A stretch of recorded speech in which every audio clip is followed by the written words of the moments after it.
Vivian, welcome. Good morning. Hi, how are you? Yeah, good. I never know if I do this right. Is the consumer engagement flipped for you on the screen or am I You mirrored? look you look fine. All right, cool. Awesome. Well, thanks for joining us this morning, and thank you, Brand Innovators, for having us. And have a great conversation about consumer engagement as it relates to Clorox and the D2C side of the business within the brands. I'll just give a quick intro to myself. James Salwasser. I head up brand partnerships in San Francisco for Outfront Media. We are a group of multimedia experts and consultants within Outfront Media, and we work with our many brands from large to small to get the most out of the out-of-home medium, as there's so much innovation going on in the space. And one of the great things that we're doing to push consumer engagement is bringing a lot of digital products to the market, and then what we can do with those products. So I just got some stats back from our MTA partnership that 41% of consumers on the MTA are now using QR codes. And that's obviously something that is driving consumer engagement when you think of out of home. Obviously, we are a big, bold, spectacular medium, but we can drive those consumer engagements now with some of our digital street level assets. So Vivian, would love to get a little bit of background on what you do for Clorox and some of the brands that you're working on within the D2C space. Sure, yeah. First of all, happy to be here. Thanks to James moderating and Brand Innovators. So Clorox, most people I'd say don't know, I didn't before I joined the company, is actually a CPG collection of brands, much like a P&G, a Unilever, and so forth. And so what my role is to run direct to consumer, a little bit like a core capability, almost like a center of excellence, as it's called in other places, that cuts across brands. And so any of the brands within the portfolio where it does make sense to stand up D2C, we come in, we're involved in all kind of that full life cycle. And so the brands that currently have direct to consumer, there's 6 supplements and vitamins brands. RenewLife.com is probably the most prominent of that. Burt's Bees as well, Brita water filters, and actually very recently we did launch direct to consumer for the actual Clorox.com cleaning brand itself. And so continue to grow the footprint of brands that have that capability enabled. Cool. Love that. Still waiting on the Hidden Valley Ranch direct to consumer, but I'm sure there's things in the work with that as well.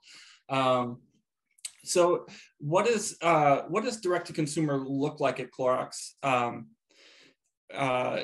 how has that shifted in there? You've been there for a couple of years now. The acquisition is a few years old now. Like how are things going? What is the sort of day-to-day and how does that, how do you navigate within, a large parent company such as Clorox? Sure. Yeah. I'd say we've certainly had a transition. So when we first formed and I joined to help to grow direct to consumer as a capability within Clorox, myself and most of my senior level peers, we all came from direct to consumer startups out in the space. And so it originally was operating what I think of as pure play e-commerce brands, where the only way you can buy from the brand is through direct to consumer, growing that footprint, both launching new brands and expanding on ones that already had come through acquisition. And then growing the footprint for brands that are a little bit hybrid. So Burt's Bees is a good example. Burt's Bees has e-commerce directly on the site, but you can also certainly buy it in store, CVS, Target, so forth, Target.com, Amazon even. And so in those areas, it's direct to consumer as part of the pie, playing in an omni-channel way. And so over time, it's been, like I just said with Clorox, in some cases, launching the new capabilities, so actually setting up the fulfillment pipes and supply chain and also the front end store so that there's a new touch point for consumers. But I think ultimately what excites me and the reason direct to consumer exists within Clorox is beyond just direct to consumer revenue as a sales channel, but it is the first party data play behind it. It's offering more closed loop understanding of our consumers. What do they actually interact with? We can do a ton of testing on a PDP. What are the core benefits that actually drive someone to conversion?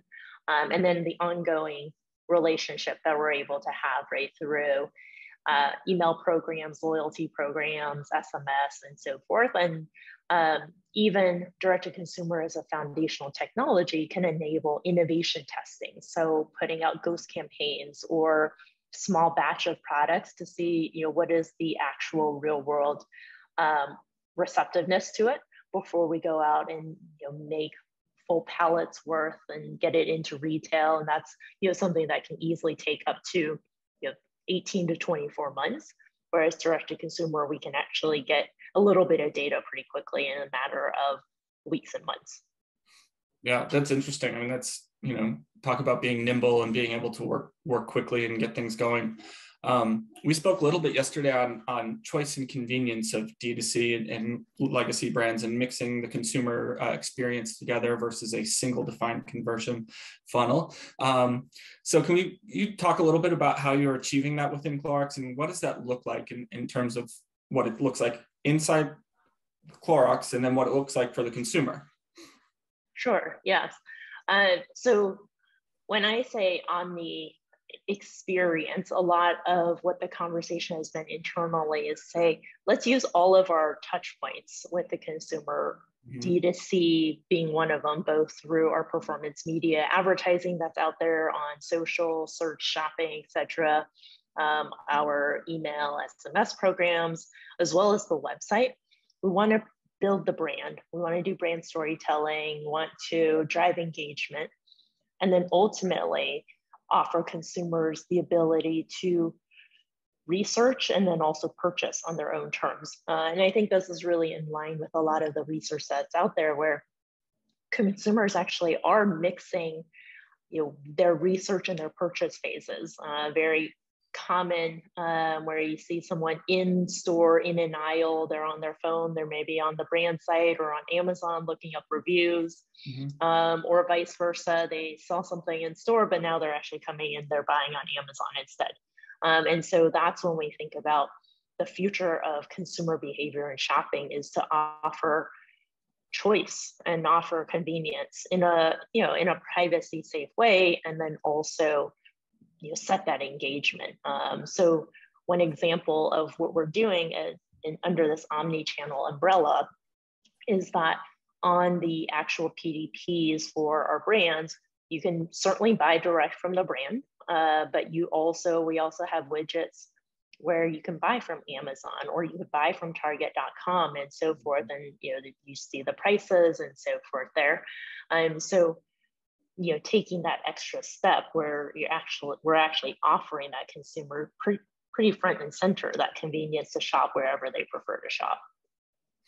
Yeah, I love that, meeting the consumer where they are and how they want to shop. I think that, and we see this obviously with a lot of the parent companies, but I would think that having all of the backing of a large parent like Clorox gives you a lot of flexibility and choice and almost freedom up to, we have this legacy on our back that we can do all these cool things, but then we can also shift and be nimble when we want to be in terms of meeting the consumer where they are. Yeah, so I think that's really true. It's in a way kind of adding to that. I think that's been the internal, about internal evolution. Of course, we all want incremental sales and revenue, even through direct to consumer, right?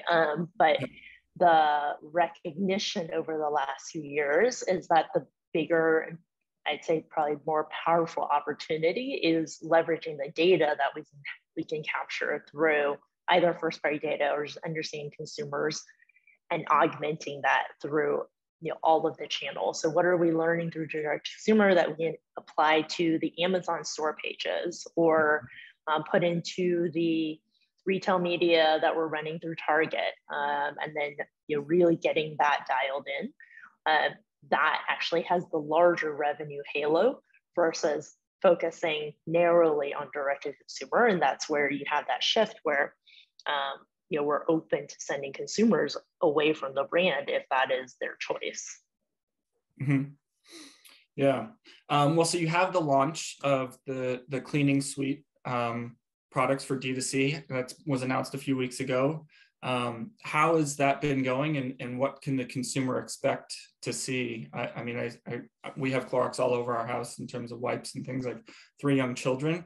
COVID obviously had a play in bringing the cleaning suite front and center. Give us a little insight as to what's going on and what we can expect to see. Yeah, the cleaning launch is actually, I think, kind of a fun story, also a picture of navigating within a large brand. Cleaning direct to consumer is actually something discussed and contemplated a while ago, and actually got shelved as COVID obviously was ramping up, and all of the resources on the brand got shifted to supply chain, figuring out how to produce wipes in every way possible and getting it to consumers' homes. But then we're not out of COVID, but as the demand for wipes kind of leveled off a little bit more, then we shifted back to what is the direct-to-consumer play. And I think one of the keys before launching direct-to-consumer, I think, is being clear on what is the consumer benefit, what are we trying to learn? There's a lot of places now to buy cleaning supplies and wipes, and so it's certainly not, consumers don't need another place. But what we discovered through research is that, especially for younger consumers, Gen Z, millennials, it's pretty confusing figuring out like what cleaning products you need.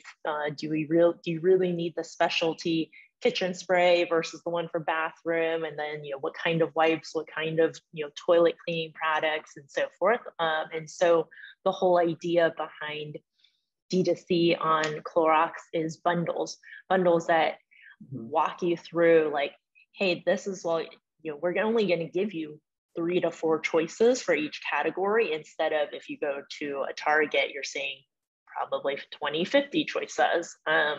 And so making it really easy for consumers to get that bundle, get it shipped to your home. We don't have subscription, but that's something that we're talking about for the future. And for the brand, the whole idea is just to learn.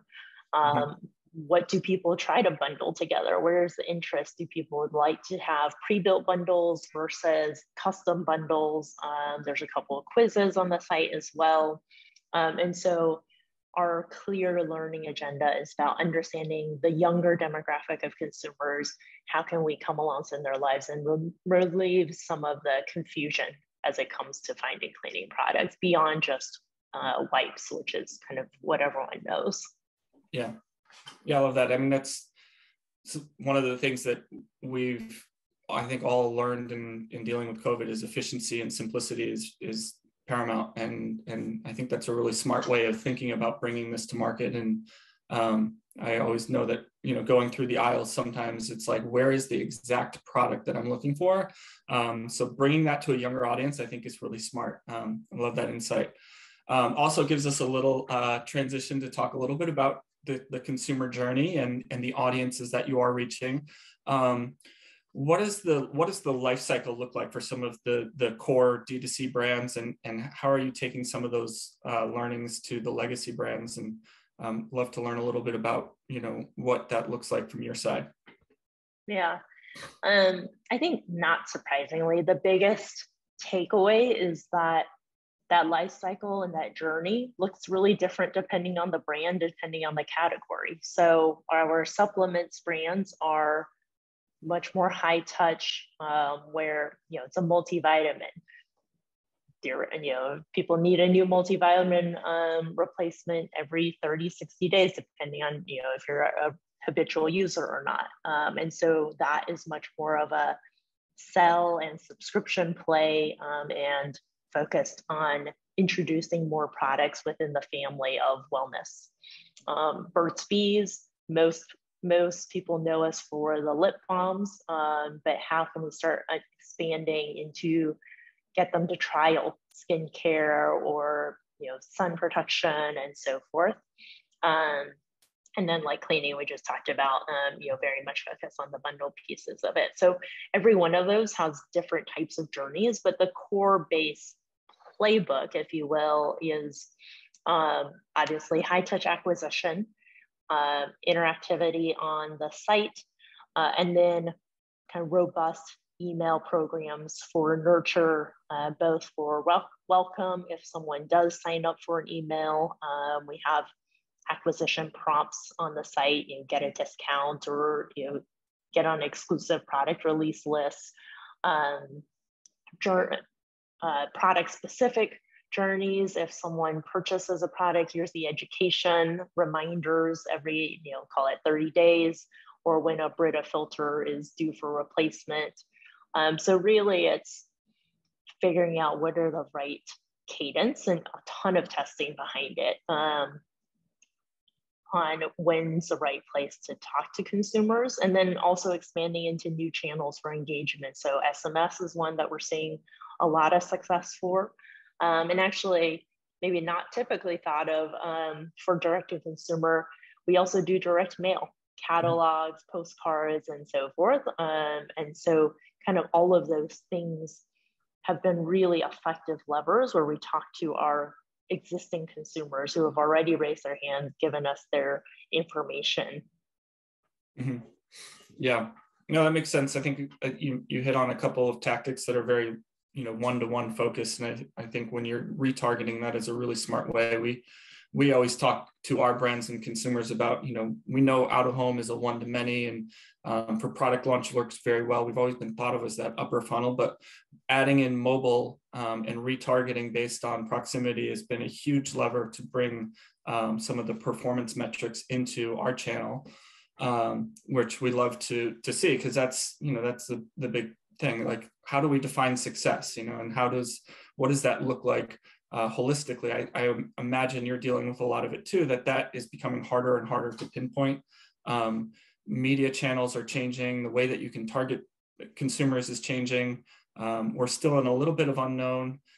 Some larger parent companies are kicking the can down the road for another year to see how that's going to affect brand marketers and performance marketers. But we'd love to get a little insight as to the channels, outside of the ones you just mentioned, that you might find success for product launch, and then what does success look like for you guys in terms of some of the brands you work on?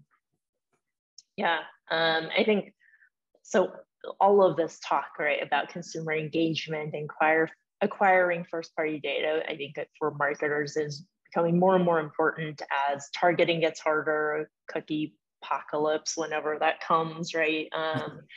And I think, what excites me is what we're actually seeing from consumers is that they're more willing to engage with brands than potentially ever, especially younger consumers, and wanting to co-create and identifying with brands based off of their actual value systems. And so I think it is a new phase of thinking about how do you engage in a much more two-way process.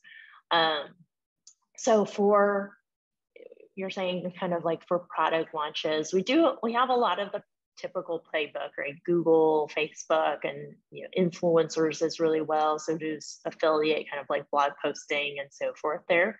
I mentioned it earlier. SMS is one that we really have been pleasantly surprised on. And I think the key is to not just duplicate an email program, but to say how do you make it unique and differentiated? So for Burt's Bees, we have SMS for exclusive product drops, special announcements. Even there's two-way chat interactivity with some built-in prompts, asking consumers for additional information, kind of demographics information. And we're seeing just amazing stats of consumer willingness to share, to the point where we're actually using SMS to build a little bit of a hive community of, here are our younger consumers who are very loyal, who we can use as a test bed for new campaign ideas, new product innovation, and getting real feedback from people. And that really just came out of the success that we're seeing in that channel. Mm-hmm. Cool. So looking ahead, is there anything that you think you're thinking of? I imagine that when you mention influencers, you're looking at platforms like TikTok and other short form video creator content. Do you see more of your share going to those platforms and less of the traditional social feeds, or how has any of those sort of media mix shifted in the last, I don't know, 18 months, 9 months, 6 months even? Yeah. I think we're still testing it out. Some of it is shifting. So certainly doing more with TikToks and leveraging influencers there. But also it's within the existing channels, how are we approaching it differently? So, Facebook's a good example. I'd say historically for us, Facebook spend was mostly just for brand awareness, brand building. So really high quality produced videos, a lot of assets around that. What we've really added is a lot of retargeting, dynamic product ads that leverage the feeds, scrappier creative, sometimes even shot on an iPhone that has product, specific product forward. And we're doing a lot of testing behind that. Like, is it, do consumers care more about the benefits that they're getting, or is it more of a lifestyle shot? Or do they want to learn about the overarching brand, like Burt's Bees first, or they actually want to see like the specific skincare product that would apply to them? And so I think there's still a ton of room within all the existing channels to expand and to kind of tweak. So I'd say our media mix is shifting less so because into all of the newer emerging channels, and more so of moving away from strict brand media that may have been primarily reach and impression based, and saying like, how can we think about that investment differently? No, that's interesting.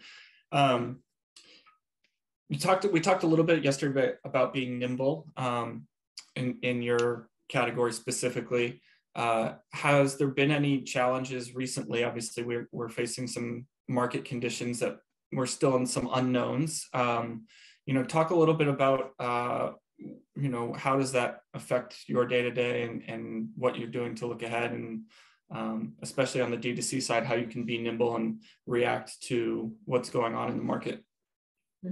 Yeah, I'm sure we've all lived through it. It feels like every week is you build a media plan, and you turn around, you have to like rip up the media plan and like do another one, right? Whether it has been social political issues, supply chain issues, now inflation, new product launches or things going out of stock. We have so much of that. I think the biggest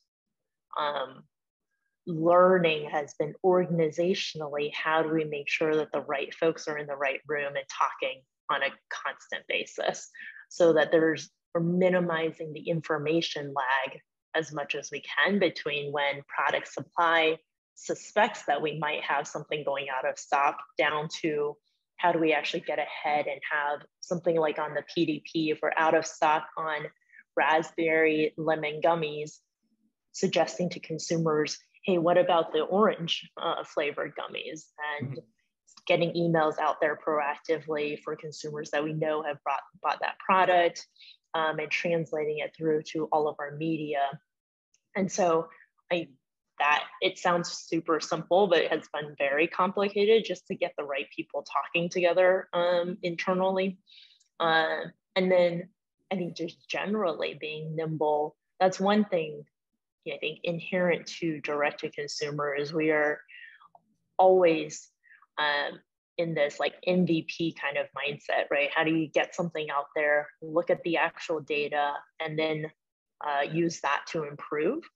And so we're really taking that kind of mindset to all of the brands beyond even just direct to consumer, to say, how do we approach that from brand building perspective to innovation, right? Getting these like ghost campaigns out there, so we have a little bit of data before we invest 100% of resources into launching the new cleaning product. That's, I think, a lot of what excites me about where we are with a legacy company like a CPG, Mm-hmm. there's a recognition of needing to move fast, adapting to all of the market conditions that keep changing. And so there's an appetite to work with and in some ways kind of learn from the playbook about what has worked for D2C and D2C startups in the past. Mm-hmm. Yeah.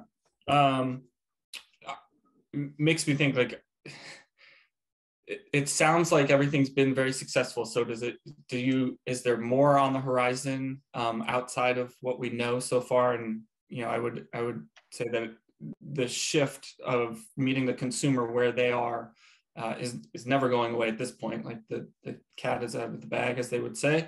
How does that affect Clorox? Are they thinking about furthering the products that they're going to start offering, or are they going to continue to look at acquisitions? Does that or launch new products within the categories they're already in? A little bit of everything, all of the above. Yeah. I think there's certainly an appetite to continue growing through either launching new brands or lines of brands, or through acquisition in a way that is more like digitally minded, not 100% reliant on in-store retail. So I think there's definitely that. Kind of forgot the first part of your question, but I think. I don't know if you can even speak to it, but just is there more acquisitions on the horizon? Has it, you're 4 years or almost 5 years into this now, or I would think that there's been a slew of success with it. Is Clorox looking to do more in the space, outside of the categories they're in? Yeah. I can't, definitively say, right? Like, we're always looking at outside categories, certainly. There's still a ton of room to say, how do we launch more within the existing portfolio of brands that don't have direct to consumer? And some of it requires innovation around shipping or like product, the sizes that consumers might get. So I think there's a lot of that still. But, it also has not all been just like smooth sailing at all, right? Like, there's a lot of organizational challenges for brands that have traditionally always relied on retailer relationships to build that first party consumer connection. Now you have direct to consumer. What workflows have to change? How do you get fulfillment and think about supply chain differently? There's a lot of work that's we've kind of, I'd say, hacked to now, and then now more like from an enterprise level, trying to say, okay, how do we actually enable that from an ongoing perspective? I think a lot of the discussion is to say, how do we expand beyond just direct to consumer? Third-party marketplaces are interesting. Retail media networks are super interesting.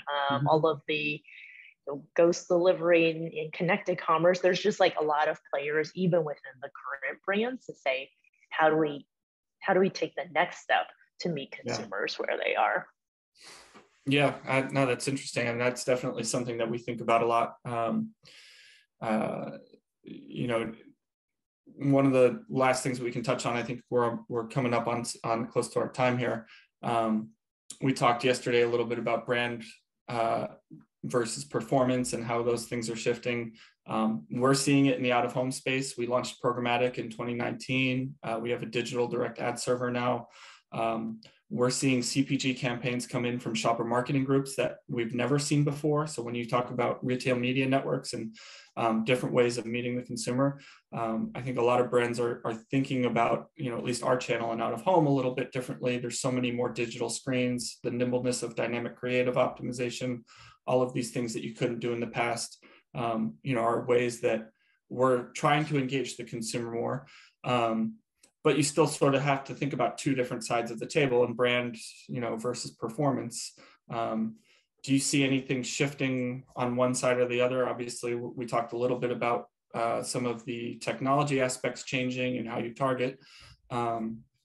We've heard it from a lot of different brand marketers that brand is super important. And so I'd love to kind of end with some of your takes on both sides of the table. Yeah. This is a topic I could talk much longer than anyone wants to listen to me talk about. I fundamentally do believe that performance media and direct response has brought measurement and some more precise, like call it optimization tools and levers to the table, but I don't think it has to be only used to drive towards return on ad spend or a conversion point. And so a lot of what we're now looking at is how do we actually use those types of channels and levers to actually still be building the brand. And vice versa. I think like traditionally brand channels like PR or out of home in your world or TV actually can drive a lot of performance and actual revenue. You can see the sales lifts, whether in store, Amazon, and so forth. And so I think that is fundamentally the shift. And core principles, I think one is messaging and creative. How do we make sure that there's consistency, that just because it's performance, it's not just like spammy out there. And then second, measurement, really holding all channels accountable to all measures, not necessarily expecting the same cost per conversion from every channel or the same reach and brand impact, but thinking about like what's the balance and utilizing all channels towards both goals. And that is going well. It's a big change to how we do media planning. And so it's kind of thinking about like, what are the channels we're holding more towards short-term effect versus like long-term effect. But I think it's getting internal teams comfortable with that idea. It is a risk, and how we've seen success is by testing into it, shifting 10%, then 20, then 30, 40% of spends from brand into performance, or even vice versa. Mm-hmm. Yeah. Well, thank you for that. We do have a question from the audience. What is ghost delivery? Yeah, it's essentially like if you've heard of like ghost kitchens. So storefronts that partner with the Ubers, Uber Eats, and delivery services out there that are not necessarily a real physical location. And so we're taking that same idea to CPG, where getting the product out there without actually having a retail store, utilizing things like the 15-minute grocery delivery, vendors out there, the Instacarts and so forth. Mm-hmm. So do you think of that as we've seen those teams grow their product offering in the media landscape. Do you see a shift of the performance side of that's more of a performance play for you, advertising within those ecosystems? Yes and no. Yes, like I think right now it's more of a direct like channel, almost like shopper marketing play behind it. But it's just about getting more distribution out there, right? So actually, I think ultimately it ladders up to brand building because consumers, a new to file consumer seeing us maybe as the banner on Instacart and then seeing it as on Uber and so forth, like that is innately kind of building brand awareness in the same way like a display banner would. Mm-hmm. Yeah, no, I can see that. In a previous life, I was doing a lot of mobile marketing, and so I know that they can play a role in both. So and that's something that we talk to our brands about here at Outfront as well with our mobile marketing offering. Another question: how does the process begin between D2C and brand marketing? Do you approach them vice versa? So I actually, and maybe slightly different, counter to others who might be D2C backgrounds, I actually start with brand. Like, what is the brand trying to achieve? What is the full year brand marketing goal? Because brand marketing, I think, tends to be like longer term, a little bit broader. And then we say, how can D2C play and be supportive of that? Whether it is choosing specific tentpole campaigns where we feel like we could amplify, or if there's 3 top products that are the the core focus? Can we go really deep on certain products using product feeds and things like shopping campaigns to drive additional awareness of it? What can we do in terms of testing? Because D2C does tend to be the fastest testing channel that we have to inform something that the brand team can then use and roll out into all of their brand marketing campaigns. And so in our case, it usually starts with brand marketing first, and then D2C cascading out of that. Got it. Cool. Well, thank you for answering that. Thank you for joining us and sharing all that wonderful insight. We are, I don't know if EB, are we good on time? Are we ready to kick it over to you? You were awesome. That was so meaty. That was just chock full of terrific information. I really want to thank both of you. I know that I'm looking for a Burt's Bees bundle, and I'm looking forward to figuring out what's the cleanser for my sink versus, this and that. So I loved all of your insights about, how you're approaching channels differently as well. Just great information, Vivian and James. Thank you so much for joining us.